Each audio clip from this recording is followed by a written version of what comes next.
Hey, what's going on, ladies and germs? In today's video we're going to be looking at some MEKK-KNIGHT Invoked. Now if you are new to MEKK-KNIGHTs or new to Invoked, please go onto my channel and have a look at my pure MEKK-KNIGHT or my pure Invoked videos. That will explain what the cards do a little bit more detailed, because I'm not going to go into detail for this video here. I'm going to assume anyone watches them knows what the MEKK-KNIGHT cards and the Invoked cards do. But what I will talk about today is why mix these two decks together.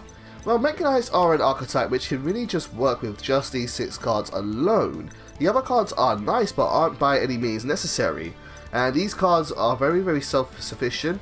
They are all special summons as long as you can make a column with your cards on the field. And they're very easy to use. And so these cards are very easy to throw into a deck if there is space for it. Now, I strongly recommend putting them in decks where there is synergy between these cards and the other cards in the deck. So let's say you're making a deck that uses a lot of level 8 monsters and you want the level 8s for a rank 8 summon, you can play MEKK-KNIGHTs in your deck and it will work very well. Same with level 5s, let's say you play Cyber Dragons, you could try MEKK-KNIGHT Cyber Dragons as well, which is a legit strategy. Similarly speaking, they are all psychic monsters as well, and they're all light monsters. So as long as you can kind of find some synergy between the deck you're building, MEKK-KNIGHTs can actually fit into many different strategies because they're very self-sufficient. And if you want to, you don't have to just stick to these 6 cards. You can expand on the engine a bit more and play things like Red Moon, Yellow Star, World Legacy Session, or MEKK-KNIGHT of the Morning Star. But really, you don't really have to if you don't want to. Why play a card like Red Moon or Yellow Star, which requires you to banish a card in the graveyard to destroy a spell and trap card or destroy a monster, when there are cards that just do that quicker and easier and don't have to require so much setup? So it's up to you what you want to do, but MEKK-KNIGHTs are a very easy engine to work with. Now, Invoked on the other hand are a normal summon based engine, and that's one reason why they work well with in MEKK-KNIGHTs, is because MEKK-KNIGHTs are all about special summoning, whereas Alistair likes to be normal summon every single turn. And so every single turn you're playing at the Invoked engine by you doing Magical Meltdown, search your Alistair, Alistair searches Invocation, Invocation is played, and then you use Invocation's graveyard effect to shuffle back the Alistair back to your hand and shuffle this back into your deck. So every turn you can go normal summon, get your Invocation, and then shuffle it back and carry on your loop. Now Invocation is, because it relies on Alistair being normal summoned, you're really only going to get to do 1 fusion summon, maybe 2 in some situations, per turn, which can make this deck a little bit more grindy and a little bit slower in certain situations, because you're not going to be going crazy with your fusion summons. However, with your MEKK-KNIGHTs, it allows you to really speed up the way you play this deck, because it allows you to be more aggressive, because all your MEKK-KNIGHT monsters are quite big beaters and they're very powerful, so they allow you to push the game quicker. Also, arguably speaking, the best invoked monster is Invoked Mechaba, and that requires Alistair the Light Invoker and a light monster in order to summon it. And your MEKK-KNIGHTs are all light monsters, which are very easy to use and bring onto the field, and they work very nicely with Alistair. So once you've used them and you've kind of exhausted their effects and they're in the graveyard, you can manage them to make Invoked Mechaba, which then raises the ceiling of MEKK-KNIGHTs, because now you have forms of negation which are reactable to your opponent's cards. So it works very nicely together. For this set we are also going to be playing Almirage, and we're also going to be playing Alistair the Invoker of Madness. Almirage is really nice in this deck because it allows you to make MEKK-KNIGHT columns on your own turn quite easier without relying on your opponent's cards, because you can normal summon Alistair, get an Invocation, make Almirage with the Alistair you summoned, and then Almirage will be in a column, and then you put Invocation in the same column and summon the MEKK-KNIGHT in between those 2 cards. So it is like a nice way to complement your cards and build your own columns during your own turn. So let's talk about MEKK-KNIGHTs and Invoked and what starters we'll be using, and those are as follows.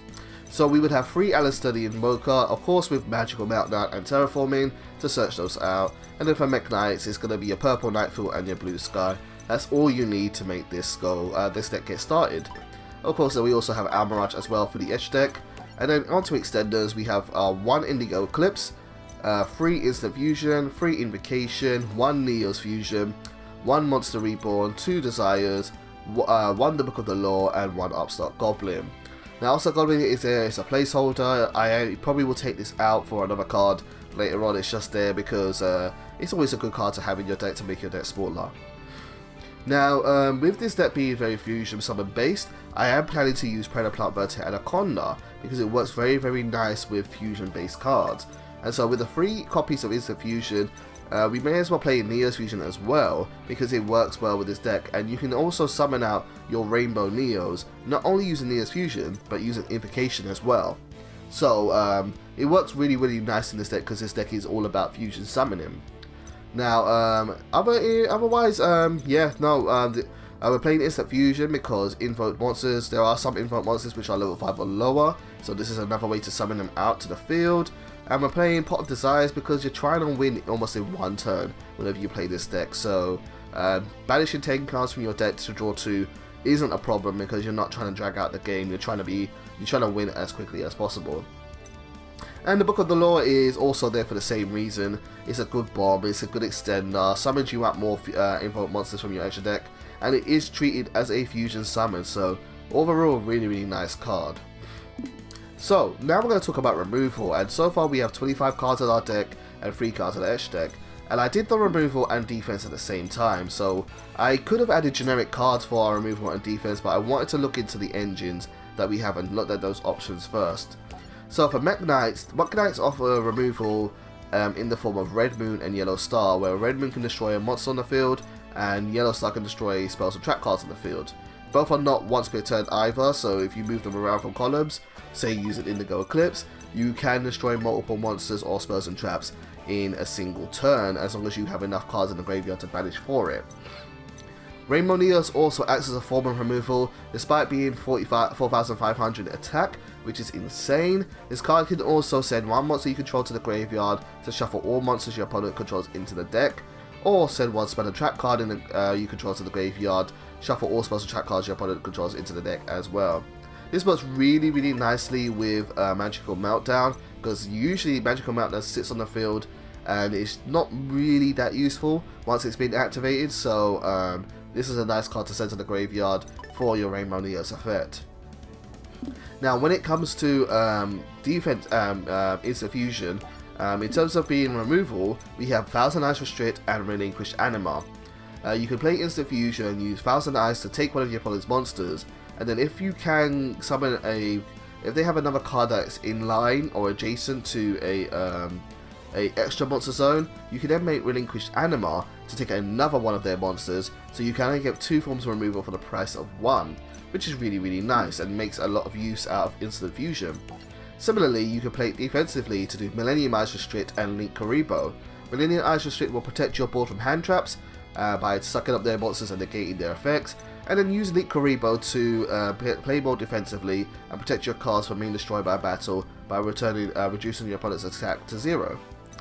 Mekka also works as defense because it is a negation type effect, and then we also have Caligar as well, which can be summoned with Instant Fusion, which makes it so that both players can only activate one monster effect per turn while it's face up on the field, which is really cool. Now for Mekka to work in this deck, you need to be able to discard a card of the same type in order to negate that type of effect. So if you want to negate a monster, you must discard a monster.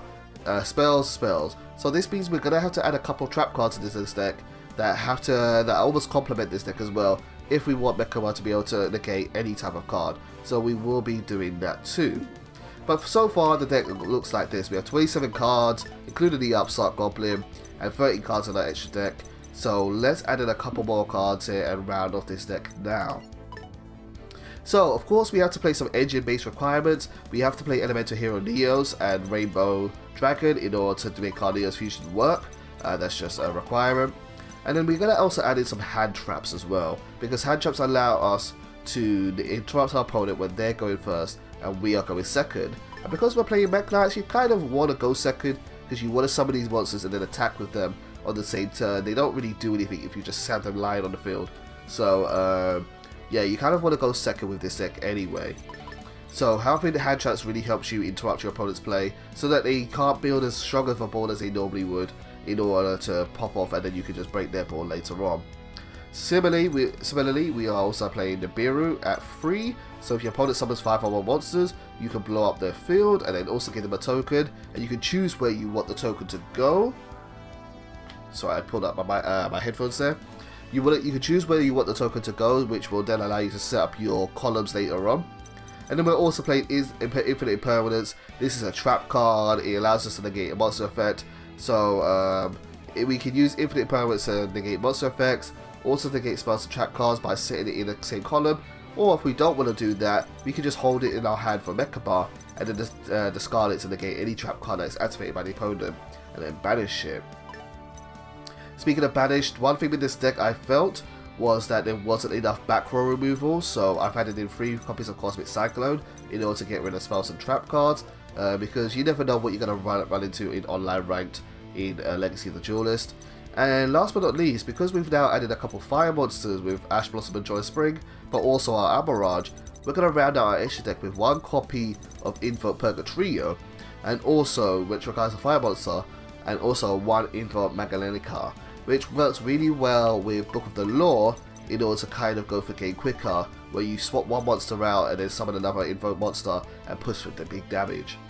And so this is our MEKK-KNIGHT Invoked deck finished. The only other card that's changed here is I took on the Upstart Goblin for Dino Wrestler Pancratops. I think Pancratops complements this deck quite nicely, especially when you're going second. If your opponent controls more monsters than you do, you can special summon this card from your hand.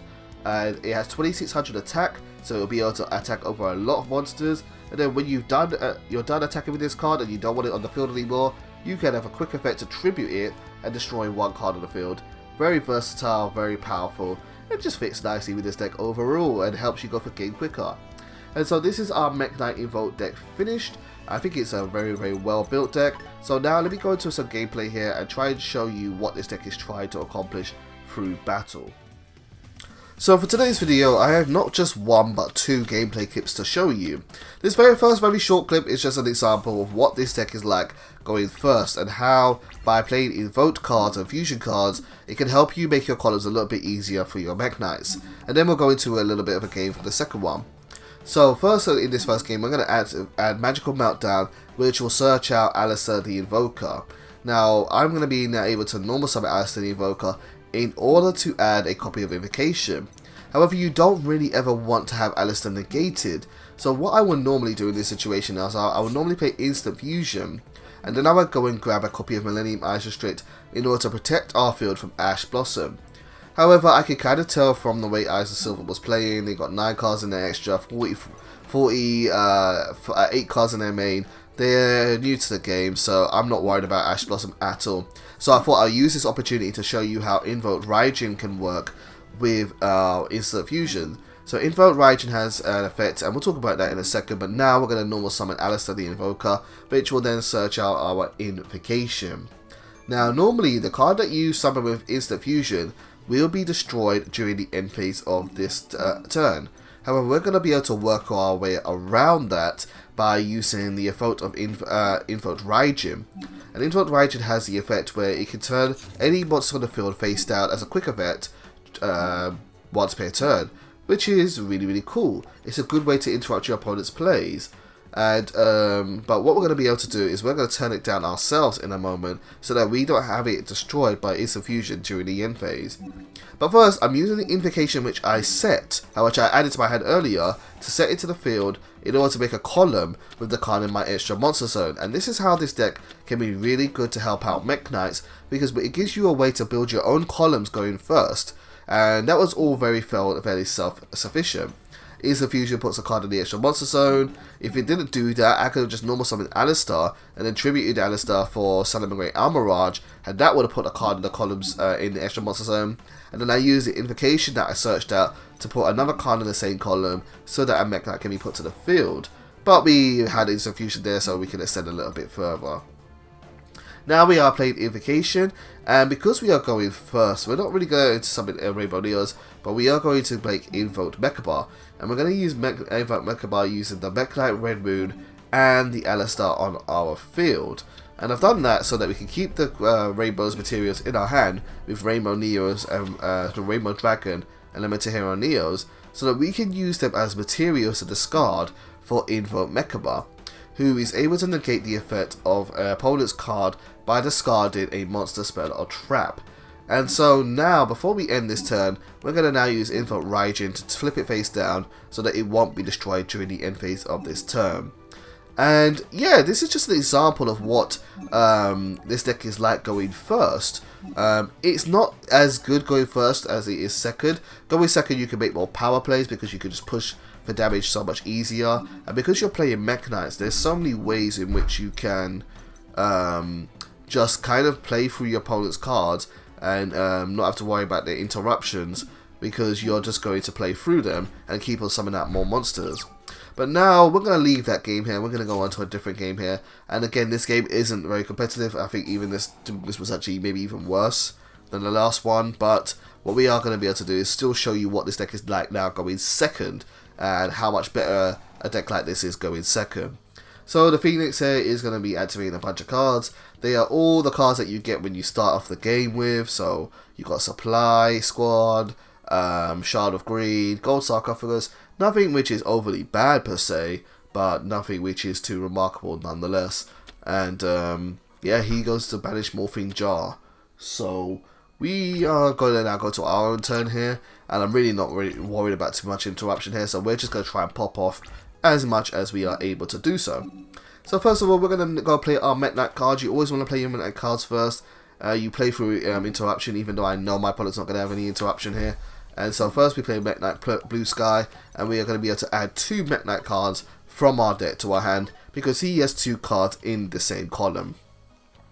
So we go get Purple Nightfall and Indigo Eclipse, and now we're going to build another column using one of our spell cards, and we're going to special summon Indigo Eclipse to the field. With Indigo Eclipse to the summon to the field, we are now going to use this effect to move it from the column that it's currently in order to free up more space and more columns for our Purple Nightfall to be summoned to the field. So we're going to move our Blue Sky out of the way, and now we're going to be able to summon Purple Nightfall to our field. Now, once you've played all your MEKK-KNIGHT cards and you've kind of got the maximum effects out of them as much as you want to, I could do more here, to be honest with you. I could even activate Purple Nightfall and search out another monster, but I'm not even going to need to for this. Now you want to start playing your fusion based engines, and so now we're going to start with Instant Fusion, and we're going to play Thousand Eyes Restrict. Again, if I had worried about what my opponent had a bit more, maybe I would have played Instant Fusion first and then Millennium Eyes Restrict to stop him playing hand traps against me, but I'm really not worried about that. So we use Thousand Eyes Restrict, and I'm going to target his face down card, and his face down card is Fencing Fire Ferret, which is an old school card, can destroy a card on the field when it leaves the field. And so now, we made a mistake here. I was actually wanting to normal summon Alistar, and I activated this effect by mistake, but it really doesn't matter, because we've already got a copy of Invocation, so, you know, it's kind of the same thing overall, but yeah, that was a mistake there. I should have done that. So what we're going to do here is we're going to link our 2 cards.